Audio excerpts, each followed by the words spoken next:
ರಾಮದುರ್ಗ, ರಾಮದುರ್ಗ, ಆಮೇಲೆ ಸೌದತ್ತಿ,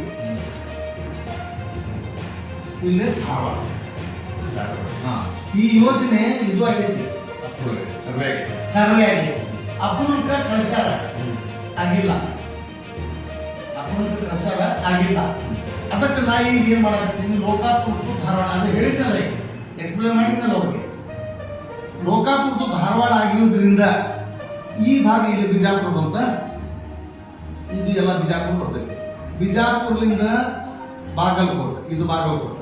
ಬಿಜಾಪುರ, ಬಾಗಲಕೋಟೆ, ರಬಕೈ, ಬನಟ್ಟಿ, ತೇರದಾಳ, ಜಮಖಂಡಿ, ಮುಧೋಳ, ಲೋಕಾಪುರ, ಕಲಾಗಿ, ಬಾಗಲಕೋಟೆ ಸೇರಿದಂತೆ ಈ ಭಾಗ, ಉತ್ತರ ಕರ್ನಾಟಕ ಭಾಗದ ಎಲ್ಲರಿಗೆ ಹೈಕೋರ್ಟ್ ಪೀಠ ಹೋಗಾಕ, ವಿದ್ಯಾರ್ಥಿಗಳಿಗೆ ವಿದ್ಯಾ ಕಲಿಯಾಕ, ವಾಣಿಜ್ಯ ನಗರಿ ಹುಳಿಗೆ ಉದ್ಯೋಗ ಮಾಡಾಕ ಪೂರಾ ಜನರಿಗೆ ಅನುಕೂಲ ಆಗತ್ತ.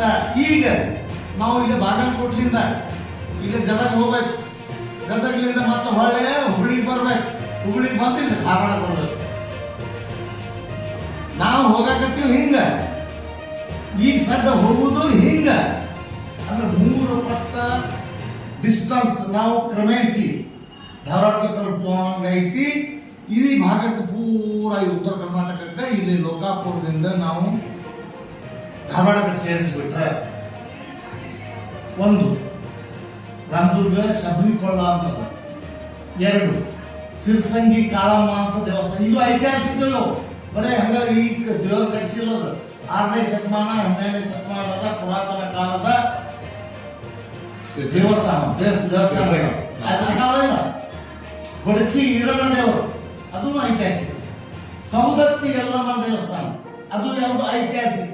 ಇವು ಸ್ಥಳಗಳಿಗೆ ಭಕ್ತಾದಿಗಳು ಏನ್ ಹೋಗ್ತಾರ, ಅವರಿಗೆ ಜೊತೆಗೆ ನಮ್ಮ ಉತ್ತರ ಕರ್ನಾಟಕದ ಪೂರ್ಣ ಪ್ರಮಾಣದ ಭಾಗದ ಜನರಿಗೆ ಇದು ಬಹಳ ಸಂಪರ್ಕಗೊಂಡು ಅಭಿವೃದ್ಧಿಯ ಜೀವನಾಡಿ. ಇದರ ಸಲುವಾಗಿ ನಾನು ಬದಲಾಕತ್ತೀನಿ. ಈಗಾಗಲೇ ಸೌದತ್ತಿ ಒಳಗ ಅರೆಬತ್ತಲೆ ಪಾದಯಾತ್ರೆ, ಅರೆಬತ್ತಲೆ ಧರಣಿ ಸತ್ಯಾಗ್ರಹವನ್ನ ಮಾಡಿದ್ದು ತಮ್ಗ ಗೊತ್ತೈತಿ. ಅದರಂತೆ ರಾಮದುರ್ಗ ನಗರ ಪೂರ ಬಂದ್ ಮಾಡಿ ದೊಡ್ಡ ಪ್ರಮಾಣದಾಗ ಆದರ್ಶ ಮಾಡಿನಿ ಎಲ್ಲ ಇವು ಹಂಗ ಇಂಪ್ಲಿಮೆಂಟ್ ಆಗೈತಿ. ಅದಕ್ಕೆ ಅದರ ಸಂಬಂಧ ನಾವು ನಿಮ್ಮ ಜೊತೆ ಮಾತಾಡಬೇಕು. ನೀವು ಅದರ ಬಗ್ಗೆ ನೀವು ಹೇಳಬೇಕು.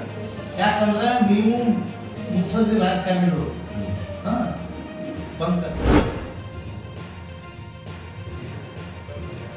ಯಾವುದೇ ಒಂದು ಬೆನಿಫಿಟ್ ಇಲ್ಲದೆ ಒಬ್ಬನೇ ವ್ಯಕ್ತಿ ಹೋರಾಟ ಮಾಡಿ ಸಕ್ಸಸ್ ಆಗಿದ್ದಾನೆ. ಇದು ಕುರ್ಚಿ ರೈಲ್ವೆ ಲೈನಿಗೆ ಸಕ್ಸಸ್ ಆಗಿದೆ. ಅದು ಒಂದು ಲೈನ್ ಕಂಪ್ಲೀಟ್ ಆದ್ರೆ ಮುಂದೆ 500 ರೂಪಾಯಿ ಜಾಯಿನ್ ಆಗ್ತದೆ. ನನಗೂ ಸ್ವಲ್ಪ ರೈಲ್ವೆ ಬಗ್ಗೆ ಸ್ವಲ್ಪ ಬುದ್ಧಿ ಜಾಸ್ತಿ ಮುಂಚೆ ಇಲ್ಲ. ನಾನು ಒಂದು ವಿಧಾನ ಪರಿಷತ್ನಲ್ಲಿ ಪ್ರಶ್ನೆ ಹಾಕಿದಾಗ ಅವಾಗ ಗಾಳಿ ಜನಾರ್ದನ್ ರೆಡ್ಡಿ ಇನ್ಫ್ರಾಸ್ಟ್ರಕ್ಚರ್ ಮಿನಿಸ್ಟರ್ ಅವ್ರು ಬಂದು ಹೇಳಿದ್ರು, ರೈಲ್ವೆದಾಗ ಏನು ಮಾತಾಡ್ತಿದೆ, ನಮ್ದೇನೂ ಇಲ್ವಲ್ಲ, ಎಲ್ಲ ಸೆಂಟ್ರಲ್ ಗೌರ್ಮೆಂಟ್ ಅಂತ ಅವರು. ಅವಾಗ ನಾನು ಇಮಿಡಿಯೇಟ್ ಹೇಳಿದೆ, ನಾವು ಈ 50-50 ಪಾರ್ಟ್ನರ್ಶಿಪ್ನಾಗ ಅವ್ರಿಗೆ ದುಡ್ಡು ಕೊಡ್ತಾ ಇದ್ದೀವಿ. ಮತ್ತು ಈಗ ನಮಗೆ ಮಾತಾಡೋಕೆ ಹಾಕಿದೆ, ನಮ್ಮ ಜನರು ದುಡ್ಡು ಕೊಟ್ಟಿದ್ದೀವಿ, ನಮ್ಗೆ ಹಾಕಿದೆ. ರೈಲ್ವೆ ಬಗ್ಗೆ ನಾವು ಮಾತಾಡ್ಬೇಕಾದ್ರೆ ಇಲ್ಲಿ ನಮ್ಮ ದೇಶದಲ್ಲಿ ರೈಲ್ವೆ ಲೈನ್ ಮಾಡಿದ್ದು ಬ್ರಿಟಿಷರೇ ಫಸ್ಟ್. ಬ್ರಿಟಿಷರು ಎಲ್ಲೆಲ್ಲಿ ರೈಲ್ವೆ ಲೈನ್ ಮಾಡಿದ್ರು ಅಂದ್ರೆ, ಒಂದು ಬಿಸ್ನೆಸ್, ಇನ್ನೊಂದು ಪ್ಲೇಜರ್. ಅವ್ರಿಗೆ ಎಲ್ಲೆಲ್ಲಿ ಬಿಸ್ನೆಸ್ ಸಿಗ್ತದೆ ಅಲ್ಲಿ ಲೈನ್ ಮಾಡಿದ್ದಾರೆ. ಅಂದ್ರೆ ಶೋಲಾಪುರದಲ್ಲಿ ಕಾಟನ್ ಮಿಲ್ಸ್ ಇರ್ತಿತ್ತು, ಅದಕ್ಕೆ ಹುಬ್ಳಿ ಶೋಲಾಪುರ ಇದು ಅದು ಎಲ್ಲ. ಅಲ್ಲಿಂದ ಅವ್ರ ಪ್ಲೇಜರ್ ಅಂದ್ರೆ ಸಿಮ್ಲಾಕ್ಕೆ ಇಂಥ ಹಿಲ್ ಸ್ಟೇಷನ್ಗಳಿಗೆಲ್ಲ ರೈಲ್ವೆ ಎಂದೂ ಏನೂ ಮಾಡಕ್ ಆಗ್ಲಾರ್ದಂತ ಲೈನ್ನಲ್ಲಿ ರೈಲ್ವೆ ಲೈನ್ ಮಾಡಿದ್ದಾರೆ. ಯಾಕಂದ್ರೆ ಅವ್ರಿಗೆ ಸಮ್ಮರ್ನಾಗ ಹೋಗಕ್ ಬೇಕಾಗಿರುವಂತ ಸ್ಥಳಗಳು ಅವೆಲ್ಲ ಡಾರ್ಜಿಲಿಂಗ್ ಇಂಥ ಜಾಗದಾಗ, ಊಟಿ, ಅದಕ್ಕೆ ದೇಶದ ಸಂಪತ್ತು ಸಾಕ ಎಷ್ಟು ಅನುಕೂಲ ಆಗತ್ತೆ. ಒಂದು ದೇಶದ ಬಿಸ್ನೆಸ್, ತಮ್ಮ ಬಿಸ್ನೆಸ್ ಸಂಪತ್ತು ಮಾಡ್ಕೊಳಕ ಒಂದು, ಇನ್ನೊಂದು ತಮಗೆ ಆರಾಮಾಗಿ ಜೀವನ ಮಾಡುವಂತ ಪ್ರದೇಶಗಳಿಗೆ ಮಾಡಿದ್ದಾರೆ. ಬಟ್ ಅವ್ರು ಹೋದ್ಮೇಲೆ ನಮ್ಮ ದೇಶದವರು ನಾವು ಅದೇ ಲೈನ್ಗಳನ್ನ ಸಿಂಗಲ್ ಇದ್ರಲ್ಲಿ ಬ್ರಾಡ್ಗೇಜ್ ಮಾಡಿ ಬಹಳ ಕಡಿಮೆ ಕಿಲೋಮೀಟರ್ ಯಾರು ಮಾಡಿದ್ವಿ ನಾವು. ನಮ್ಮ ರೈಲ್ವೆ ಲೈನ್ಗಳಿಗೆ ನಾವು ಒಂದು ಮಾಸ್ಟರ್ ಪ್ಲಾನ್ ಹಾಕಿ ಮಾಡಿದ್ರೆ ನಾವೇ ಇದು ಬಾಗಲಕೋಟ್, ಇದು ಬಿಜಾಪುರ್ ಸೋಲಾಪುರ್ ಹುಬ್ಳಿ ಅದನ್ನೇ ಬ್ರಾಡ್ಗೇಜ್ ಮಾಡ್ಬೇಕಂದ್ರೆ ನಾವು ಒಂದು 20 ವರ್ಷ ಹೋರಾಟ ಮಾಡಿದಾಗ ಈಗ ಅಲ್ಲಿ ಕೂಡಲಿಗೆ ಥರ್ಮಲ್ ಪವರ್ ಆದ್ಕೂಡೆ ಈಗ ಬ್ರಾಡ್ಗೇಜ್ ಆಯ್ತು, ಡಬಲ್ ಲೈನ್ ಆಯ್ತು, ಎಲೆಕ್ಟ್ರಿಕ್ ಲೈನ್ ಆಯ್ತು. ಅಂದ್ರೆ ಅವ್ರ ಬಿಸ್ನೆಸ್ ಇದ್ದಂತ ಅವ್ರಿಗೆ ಅವಶ್ಯಕತೆ ಇದ್ದಲ್ಲಿ ಅದೆಲ್ಲ ಮಾಡ್ತಾರೆ. ಅದ್ರ ಜನರ ಅವಶ್ಯಕತೆಯನ್ನ ನೋಡ್ಕೋತಾ ಇಲ್ಲ. ಈಗ ಕುತುಬುದ್ದೀನ್ ಕಾಜಿ ಅವ್ರು ಹೇಳುವಂತ ರೈಲ್ವೆ ಲೈನ್ ಐತಲ್ಲ, ಇದು ಬಹಳ ಮಹತ್ವದಂತ ಲೈನ್. ಅದನ್ನ ಒಮ್ಮೆ ಈಗ ಅವರು ಎಕನಾಮಿಕಲಿ ವಾಯಬಲ್ ಅಂತ ಹೇಳ್ತಾ ಇಲ್ಲ. ಆ ಲೈನ್ ಆದ್ಮೇಲೆ ಅದ್ರ ಎಕನಾಮಿಕ್ ಇದು ನಾವು ಕುಡ್ಚಿ ರೈಲ್ವೆ ಮಾಡಿದಾಗ ಅದೇ ಮಾತಾಡಿದ್ರು ಅವರು, ಇದು ರೈಲ್ವೆ ಇದು ಎಕನಾಮಿಕ್ ವಾಯಬಲ್ ಇಲ್ಲ ಅಂತ. ಬಟ್ ಇದೇ ಲೈನ್ ನಲ್ಲಿ ಒಂದು 15 ಶುಗರ್ ಫ್ಯಾಕ್ಟ್ರಿ ಅವ್ರಿಗೆ ರೋಡು ಟ್ರಾನ್ಸ್ಪೋರ್ಟೇಷನ್. ಈಗ ಈ ಲೈನ್ ಡೆವಲಪ್ ಮಾಡಿದ್ರೆ ಲಕ್ಷಾಂತರ ಮಂದಿ ಪ್ಯಾಸೆಂಜರ್. ನನಗೂ ಒಂದು ಗೊತ್ತಿದೆ, ಲೋಕಾಪುರ್ ಧಾರವಾಡ ಲೈನ್ ಯಾರು ನನಗೂ ಒಂದು ಅರ್ಥ ಇದೆ. ರೈಲ್ವೆ ಲೈನ್ ಮಾಡೋದು ಇದಕ್ಕೆ ಗೂಡ್ಸ್ ಟ್ರಾನ್ಸ್ಪೋರ್ಟೇಷನ್ಗೆ, ಅದ್ರಾಗ ಜನರನ್ನ ಜಡಕ್ ಬಿಡ್ತಾರೆ. ಬಟ್ ಇವತ್ತು ಹಾಗಿಲ್ಲ. ಇವತ್ತು ಅಷ್ಟೇ ಮಹತ್ವವಾದಂಥ ಹ್ಯೂಮನ್ ಟ್ರಾನ್ಸ್ಪೋರ್ಟೇಷನ್. ಯಾಕಂದ್ರೆ ರೈಲ್ವೆ ಲೈನ್ ಡೆವಲಪ್ ಆಗೋದ್ರಿಂದ ಖರ್ಚು ಕಡಿಮೆ ಆಗುತ್ತೆ, ಆಕ್ಸಿಡೆಂಟ್ಗಳು ಕಡಿಮೆ ಆಗ್ತವೆ. ಅಲ್ಲೇ ಆ ಭಾಗದಲ್ಲಿ ಎಂಪ್ಲಾಯ್ಮೆಂಟ್ ಜನರೇಟ್ ಆಗತ್ತೆ. ಯಾಕಂದ್ರೆ ನಾವು ಒಬ್ರು ಬೆಂಗಳೂರಿಂದ ಬರೋ ಕಾರ್ ತಗೊಂಡು ಹೋಗ್ಬಿಟ್ರೆ ಅವನೇ ಬಂದು ಹೋಗ್ಬಿಡ್ತಾನೆ. ಆದ್ರೆ ಅವ್ರು ರೈಲ್ವೆ ಲೈನ್ ಬಂದ್ರೆ ಇಲ್ಲಿ ಅವ್ರು ಆಟೋ ಉಪಯೋಗ ಮಾಡ್ತಾನ, ಟ್ಯಾಕ್ಸಿ ಉಪಯೋಗ ಮಾಡ್ತಾನ.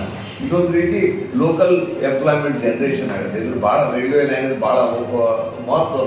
ರೈಲ್ವೆ ಲೈನ್ ಹಂಗಿದೆ, ಈ ಕೋಲ್ ಉಪಯೋಗ ಮಾಡೋದಕ್ಕಿಂತ ಡೀಸೆಲ್ ಚೀಪ್ ಆಗುತ್ತೆ, ಡೀಸೆಲ್ಗಿಂತ ಇಲೆಕ್ಟ್ರಿಕಲ್ ಉಪಯೋಗ ಆಗುತ್ತೆ.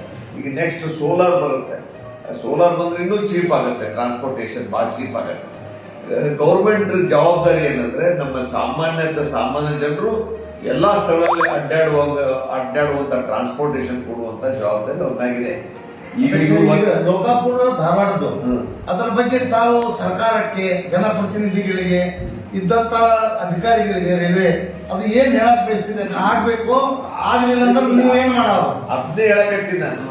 ಈಗ ಬರೇ ಎಲ್ಲಮ್ಮನಿಗೆ ಸೌದತ್ತಿ ಎಲ್ಲಮ್ಮನಿಗೆ ದಿನಕ್ಕೆ ಏನಿಲ್ಲ ಅಂದ್ರೂ 10,000 ರಿಂದ 20,000 ದಿನ ಭಕ್ತಾದಿಗಳು ಹೋಗ್ತಾರೆ. ಒಂದೊಂದು ಬ್ಯಾಗ್ನಲ್ಲಿ 1 ಲಕ್ಷ ಬರುತ್ತದೆ. ಅಷ್ಟು ಅವಶ್ಯಕತೆ ಇರುವಂತ ಸ್ಥಳ. ಅಲ್ಲೆಲ್ಲ ದೇವಸ್ಥಾನಗಳಿವೆ, ಮತ್ತೊಂದಿದೆ. ಇದು ಬಹಳ ಅವಶ್ಯಕತೆ ಇದೆ.